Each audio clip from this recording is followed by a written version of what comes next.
En 2015, les contribuables britanniques ont fini de rembourser un prêt. Pas un prêt pour construire une autoroute, pas un prêt pour financer un hôpital. Ce prêt, il a servi à indemniser les propriétaires d'esclaves après l'abolition de l'esclavage dans l'Empire britannique. Ce prêt de 15 millions de livres sterling, l'équivalent aujourd'hui de 17 milliards d'euros, c'est un homme qui l'a organisé. Nathan Meyer Rothschild. Son nom de famille doit te dire quelque chose. Comment un enfant né dans un ghetto juif de Francfort est devenu le banquier des rois et le financier de la plus grande opération d'indemnisation des esclavagistes de l'histoire? Moi, c'est Tracy Enzo et dans cette vidéo, je vais t'indiquer de quelle façon la famille Rothschild s'est enrichie grâce à l'esclavage.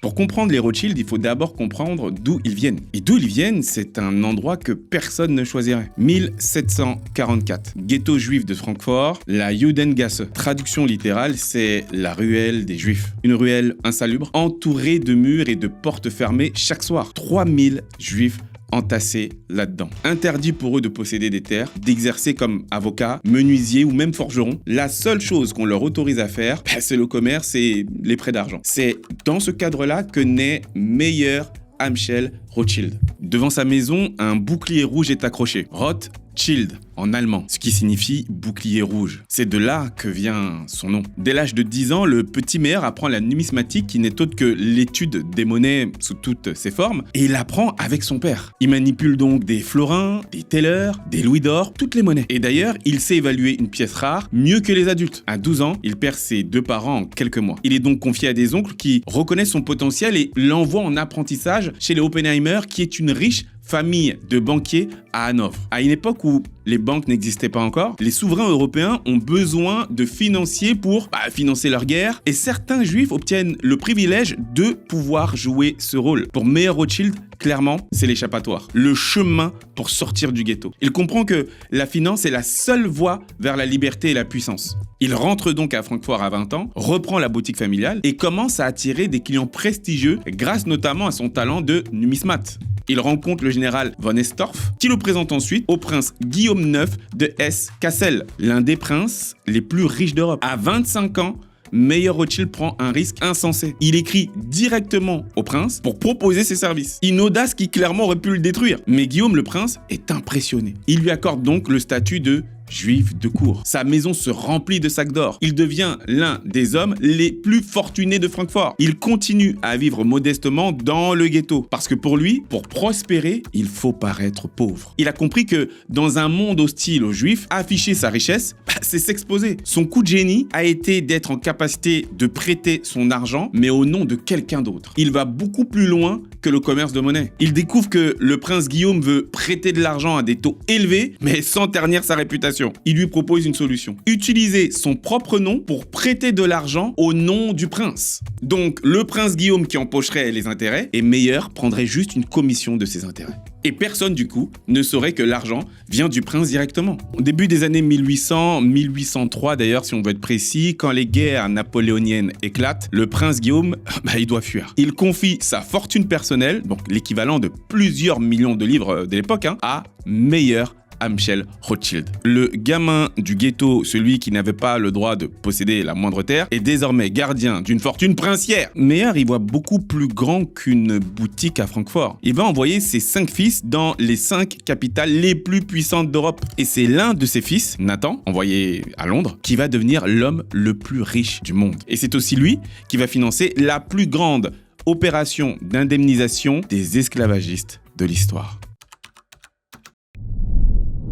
1810, Meyer Rothschild a 67 ans. Il réunit ses 5 fils et signe un contrat d'association irrévocable. Une banque Rothschild dans chaque capitale d'Europe, comme les Médicis de Florence l'avaient fait 3 siècles plus tôt. Donc Amschel, le premier fils, reste à Francfort, gardien du siège historique. Salomon s'installe à Vienne, qui est le cœur de l'Empire austro-hongrois. Karl va lui partir à Naples, qui est le point névralgique du commerce méditerranéen. Et James, qui est le plus charismatique, il va s'établir à Paris. Nathan, lui, est envoyé directement où, on l'a dit, à Londres, le centre du monde financier. Meyer Rothschild, lui-même, reste à Francfort. Il veut rester le gardien du siège historique. Il y a un détail que je peux pas passer sous silence, parce que ce détail, il en dit long, très long même sur la mentalité de l'époque. Les filles de Meyer Rothschild, elles sont complètement exclues. Elles n'héritent De rien. Même leurs enfants, les petits-enfants, n'hériteront jamais d'un seul centime de l'empire familial. Tout doit rester à l'intérieur de la lignée masculine. Tout doit porter le nom Rothschild. Rien ne doit fuiter en dehors des 5 branches et t'as compris donc des 5 garçons. Ça c'est une leçon qu'on regarde avec les yeux d'aujourd'hui et qu'on trouve très choquante. Et d'ailleurs, on peut même le dire, elle l'est. En fait, ces dynasties se construisent sur des principes de concentration, de contrôle générationnel du patrimoine. On y reviendra plus tard dans cette vidéo parce que ce point-là, il nous concerne nous en tant que communauté directement. Donc du coup, je reviens à l'histoire. Nathan, il arrive à Londres à 21 ans avec 20 000 livres dans sa poche et ça, clairement, ça correspond à plus de la moitié des avoirs familiaux. C'est te dire la preuve de la confiance que son père avait placée en lui. Il parle pas très bien anglais, il est même plutôt désordonné et son père n'arrête pas de le mettre en garde. Tu sais, à l'époque, il n'y a pas de texto, donc par lettre, en lui disant « Tu as l'intelligence, mais le manque d'ordre peut transformer un milliardaire en mendiant. » Mais le petit Nathan, là, il comprend parfaitement les flux d'argent à l'échelle continentale, tu sais, à l'échelle nationale même. Du coup, pendant les guerres napoléoniennes, il transfère plus de 40 millions de livres d'or à travers l'Europe pour financer la coalition contre Napoléon. L'argent circule à travers le réseau familial plus vite que les armées, elles, ne marchent pour faire la guerre. Et là, les 5 frères, faut le dire, vont inventer quelque chose de révolutionnaire, un système de communication interne, familiale,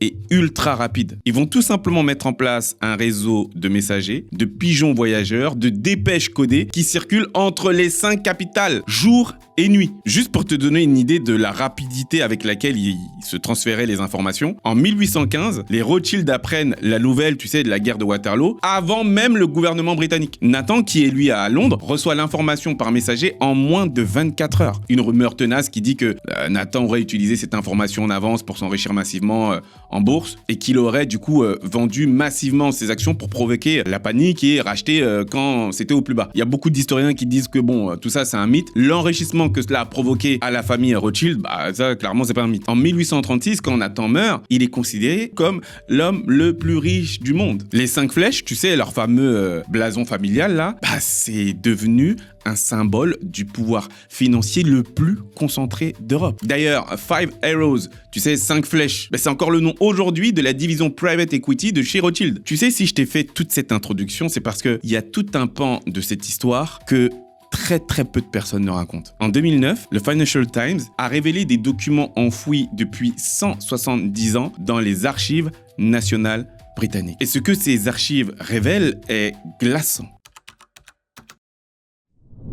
Ce que je vais te raconter, c'est pas des théories du complot, c'est pas des rumeurs d'internet. Ce sont juste des faits bien établis, bien documentés, écrits par la journaliste Carola Hoyos, basés sur des documents classés sous la cote T71 aux archives nationales britanniques et vérifiés par l'University College de London. Pendant 170 ans, des centaines de boîtes contenant des documents sépia sur l'esclavage colonial sont restées non examinées à Kew dans la banlieue de Londres. Chaque feuille contient des détails manuscrits sur des plantations et des esclaves, y compris la valeur estimée de chaque personne réduite en esclavage. Un chercheur nommé Dick Draper, ancien banquier de chez JP Morgan, a quitté la finance pour faire un doctorat à l'UCL. Il a ouvert la boîte T71 1222 dont je t'ai parlé et il a trouvé quelque chose. 88 esclaves utilisé comme garantie bancaire. Les documents décrivent un accord entre Nathan Meyer Rothschild et un propriétaire d'une plantation à Antigua qui s'appelait Lord James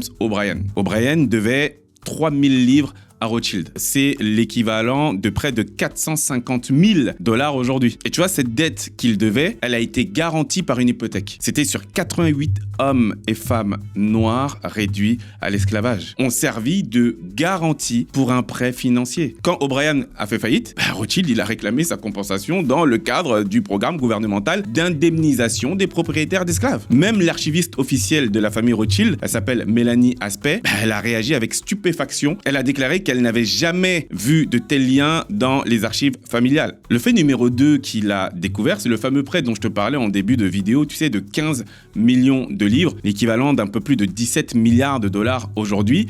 17 milliards de dollars qui ont servi à quoi? À indemniser les esclavagistes. 1833, l'Empire britannique, il abolit l'esclavage. 800 000 Africains sont formellement du coup libérés. Le gouvernement ne donne pas d'argent aux esclaves. Il donne de l'argent aux propriétaires d'esclaves pour les dédommager de la perte de leur propriété. Le montant total qu'ils ont perçu, ça a été de 20 millions de livres sterling. À l'époque, 40% du budget national britannique. Le plus grand renflouement d'une industrie en pourcentage des dépenses publiques de toute l'histoire britannique. Ça n'avait jamais existé. Plus grand en proportion même que le sauvetage des banques en 2008, durant, la crise. Et qui a organisé ce fameux prêt? Monsieur Nathan Meyer Rothschild et son beau-frère de l'époque, Moses Montfort. Ils ont prêté 15 millions de livres sur les 20 millions qui étaient dus aux esclavagistes par le gouvernement britannique. Ça a été évidemment un prêt avec des intérêts. Comme tu peux l'imaginer, ça a été une opération financière extrêmement lucrative. Et Rothschild lui-même a bénéficié de ce fameux programme. Selon les documents de la National Gallery de Londres et la base de données de l'UCL, ces exécuteurs testamentaires ont reçu une compensation pour la plantation Matthews Estate à Antigua qui comptait 158 personnes réduites en esclavage. Combien ont reçu la famille Rothschild pour ça? 2571 livres, soit pas loin de 400 000 dollars. Tu vois, pour que tu comprennes bien, on avait affaire à des banquiers qui faisaient clairement partie d'un système qui soutenait l'économie esclavagiste et qui par conséquent ont développé un enrichissement colossal grâce à l'esclavage. Alors pour être précis, c'était pas les seuls, Tu sais, de nombreuses banques, compagnies d'assurance, cabinets d'avocats de la City de Londres à l'époque étaient impliqués dans ce système. Mais tout ça, c'est la preuve que l'économie britannique entière a joui d'un système qui allait clairement dans leur sens sur la base de vie humaine. Quand le Financial Times publie l'enquête en 2009, la banque Rothschild émet un communiqué officiel. Dans celui-ci, elle reconnaît les faits. Elle déclare que ces découvertes concernent les activités personnelles de Nathan Meyer Rothschild au 19e siècle. Elles n'ont pas fait de démenti et clairement, elles ont plutôt reconnu. C'est pas juste une histoire. C'est pas juste un épisode du passé. Ça nous concerne directement. Quand tu entends 15 millions de livres, l'équivalent, donc tu l'as compris, de plus de 10 milliards de dollars, 20 millions de livres, 800 000 personnes libérées sans un seul centime, 88 esclaves utilisés comme garantie bancaire. En fait, tout ça, c'est des chiffres qui défilent. Et si on fait pas attention, en fait, on peut juste passer à autre chose. Je veux que tu entendes que chaque chiffre que je t'ai partagé dans cette vidéo, c'est une vie. 88 esclaves utilisés comme garantie bancaire, 88 familles arrachées, 88 êtres humains dont la valeur a été estimée, notée, chiffrée sur un registre pour servir de gage dans un prêt financier. Je t'ai parlé de ces 158 personnes à Antigua. C'est 158 vies qui ont servi à calculer une compensation, je te l'ai dit, de 2500 livres à l'époque. Et dans chacune de ces 158 personnes, il y avait peut-être l'un de tes ancêtres, quelqu'un dont on porte le sang aujourd'hui, une chose qu'on doit regarder en face, même si c'est compliqué, même si c'est dur. L'Occident d'aujourd'hui s'est véritablement construit avec l'argent de ces esclaves. Il faut pouvoir l'entendre au sens le plus littéral possible. Les banques actuelles, les fortunes dynastiques, les infrastructures, les universités prestigieuses, c'est pas 100% de tout ça qui a été financé par l'esclavage, mais une bonne partie. Et les descendants de ceux qui ont été réduits en esclavage, eux, ils ont jamais été à la table. Certains d'entre vous qui pensent peut-être, ok Tracy, maintenant tu nous as dit ça et maintenant? Est-ce qu'on reste dans la colère? Est-ce qu'on attend des réparations qui ne viendront peut-être jamais? Moi je te dis ce qu'on fait. Aujourd'hui on construit. Parce que la vraie réponse historique à ce qu'on vient de voir là, elle est pas dans l'attente. Elle est dans quelque chose de beaucoup plus puissant. Elle est dans la construction d'un patrimoine transmissible génération après génération dans notre communauté. Regarde ce que Meyer Rothschild a transmis à ses 5 fils dans ce ghetto de Francfort. Il leur a dit construisez, unissez-vous, transmettez. C'est ça le vrai secret de toutes les dynasties qui ont traversé les siècles. La réalité, c'est que la plupart d'entre nous, on hérite très peu, voire pas du tout. Et beaucoup de nous aujourd'hui ne se sont pas organisés pour être en capacité eux-mêmes de transmettre demain. C'est juste un constat, j'ai presque envie de te dire, statistique. On est en retard sur toutes ces notions. Un manque de connaissances issu, entre autres, d'un vol historique. Construire un patrimoine transmissible, concrètement, qu'est-ce que ça veut dire? Ça veut dire que quand tu quittes ce monde, tes enfants ne repartent pas à zéro. C'est-à-dire que ton petit enfant qui commence sa vie avec, 50 000 euros sur un compte, ou un appartement à son nom, ou même des parts d'une entreprise, ça veut dire qu'après 2, 3, 4 générations, ta famille a accumulé ce que d'autres familles ont peut-être accumulé sur 10, 15, 20 générations grâce à un avantage de départ. Et c'est comme ça qu'on rattrape. Pas en une vie, évidemment, mais en commençant quelque part avec toi aujourd'hui. La deuxième leçon que j'ai envie de te partager, c'est évidemment, je pense que tu l'as compris, l'urgence de l'éducation financière. Sans ça, comment construire un patrimoine transmissible? Il faut apprendre pour savoir comment faire. On apprend à nos enfants à bien travailler, à bien étudier, à trouver un bon job, mais on ne leur apprend pas à faire travailler leur argent. Et pendant ce temps, dans d'autres communautés, on transmet ces savoirs à table. Toutes ces notions sont absorbées parce que les parents savent, elles ont été éduquées sur ces points. Si personne ne te l'a appris, c'est pas de ta faute. Mais à partir du moment où tu sais que c'est possible d'apprendre et que c'est accessible, là, pour le coup, ça devient ta responsabilité envers tes enfants et envers aussi les 88 personnes de cette plantation. Parce que construire un patrimoine dans notre communauté aujourd'hui, c'est pas juste un acte économique, faut oublier ça. C'est un acte de réparation, c'est un acte de mémoire. Si t'es arrivé jusqu'ici avec moi dans cette vidéo, c'est que voilà, quelque chose en toi a compris des choses. T'as compris notamment que ce qu'on vient de voir, c'est pas juste de l'histoire. Moi, tu sais, ça fait bientôt 20 ans que j'accompagne des familles autour de la gestion de leur patrimoine. 20 ans à voir les mêmes mécanismes qui enrichissent ou appauvrissent d'ailleurs les mêmes personnes. 20 ans à comprendre que le savoir financier dans ce monde capitaliste, c'est la clé. Et il y a quelques années, j'ai décidé de mettre tout ça au service de notre communauté et de créer un endroit où on apprend ensemble. Et cet endroit, c'est la Neko School. C'est plus de 900 hommes et femmes noirs qui ont décidé concrètement de ne plus laisser ces notions à d'autres. Et les Nekains, c'est comme ça qu'on appelle les membres de la Neko School, apprennent à investir sur les marchés financiers, à se constituer un patrimoine immobilier, pas forcément pour devenir des personnes riches demain, non, pour devenir libres sur leurs choix financiers et être en capacité de léguer cette liberté à leurs enfants. Tu sais, les Rothschild ont mis 250 ans à construire ce qu'ils sont devenus. Tout ça a commencé dans un ghetto où ils n'avaient même pas le droit de posséder une terre. Nous, on part quand même avec des droits, avec Internet, avec un savoir accessible. Clairement, on n'a plus d'excuses. Si cette émotion-là que tu ressens en ce moment, tu veux la transformer en quelque chose de concret, de structuré, de transmissible, t'as juste à cliquer dans le lien qui est dans la description. Et au travers de celui-ci, ça nous permettra d'échanger. Tout ça est totalement gratuit. Merci à toi d'être resté jusque-là. Si cette vidéo t'a touché, abonne-toi à la chaîne, laisse un commentaire, partage-la d'ailleurs avec quelqu'un que tu aimes. Si jamais tu veux découvrir d'autres histoires extraordinaires d'hommes et de femmes noires qui ont fait des choses dingues, t'as juste à cliquer là, ici. Et puis surtout, n'oublie jamais ça. L'argent est partout, sauf là où tu ne veux pas aller.